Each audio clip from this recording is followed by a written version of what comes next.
एक श्रीदाम नाम के भक्त हुए हैं। वो मुगल बादशाह के खजांची थे और बड़े दयालु थे और भगवान का निरंतर नाम जप करते रहते थे। उनसे जैसे कोई कहता मेरी बेटी का ब्याह है, तो बादशाह तो आदेश करेगा नहीं, वो चुपचाप खजाने से दे देते। और ये राजकीय अपराध है। आधा खजाना खाली हो गया। काजियों ने जब ये पता पाया तो बादशाह से शिकायत की। बादशाह उनको सामने बुलाए और कहा तुमने अपराध किया ये? बोले हाँ, अगर प्रजा से ही कर लिया जाता है और अगर उन्हीं को जरूरत पड़ गई तो उनको देने में अगर अपराध मानते तो मैंने अपराध ही किया है। तो काजियों से पूछा इनको क्या सजा मिलनी चाहिए, तो उनका फांसी की सजा मिली। और हर्ष में नाम जप मुस्कुरा दिए। तो उन्होंने कहा कि तुम्हें फांसी मिलने जा रही, तुम मुस्कुरा क्यों रहे हो? बोले मेरे अगर भगवान मुझे फांसी देना चाहते हैं तो मुझे बहुत आनंद है। मृत्यु तो होनी थी लेकिन परोपकार में मृत्यु हो रही। उनका तुम्हारी अंतिम इच्छा क्या है? तो विट्ठल भगवान महाराष्ट्र में जो है ना, वो उनके इष्ट थे।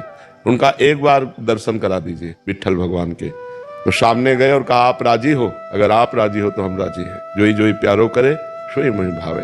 आप जिसमें राजी हो उसमें मैं राजी हूँ। इधर ये विट्ठल भगवान के दर्शन करने गए, उधर विट्ठल भगवान पहुंच गए। 14 वर्ष की अवस्था, 9 किशोर स्वरूप और एक पीताम्बर की झोली में रत्नों का ढेर। बादशाह के आगे ऐसे रत्न फेंके और कहा देख तेरे पूरे खजाने की कीमत एक रत्न में नहीं होगी, ऐसे ये दिव्य रत्न है, रख ले अपने खजाने में, तेरे खजाने की ये शोभा बढ़ाएंगे। उनका हो कौन? उनका मैं नौकर हूँ उनका श्रीदाम का। वो श्रीदाम तो हमारे यहाँ नौकरी करता है। बोले वो मालिक हमारे ऐसे ही है, हमारी बात समझ नहीं रहे, मैं उनका नौकर हूँ।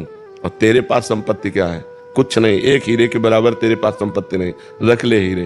बोले तुम्हारा नाम क्या है? बोले बिट्ठू। विट्ठल भगवान थे। बोले बिट्ठू नाम। और बोले तुरंत हुक्म कर कि मेरे मालिक को फांसी से मुक्त किया जाए।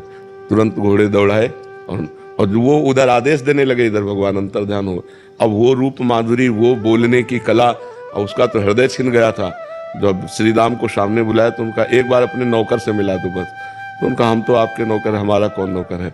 उनका नहीं, वो कह रहा था बिट्ठू नाम है और श्याम रंग का था। बस उनके आंसू आने लगे कि अरे ये मेरे प्रभु की लीला थी।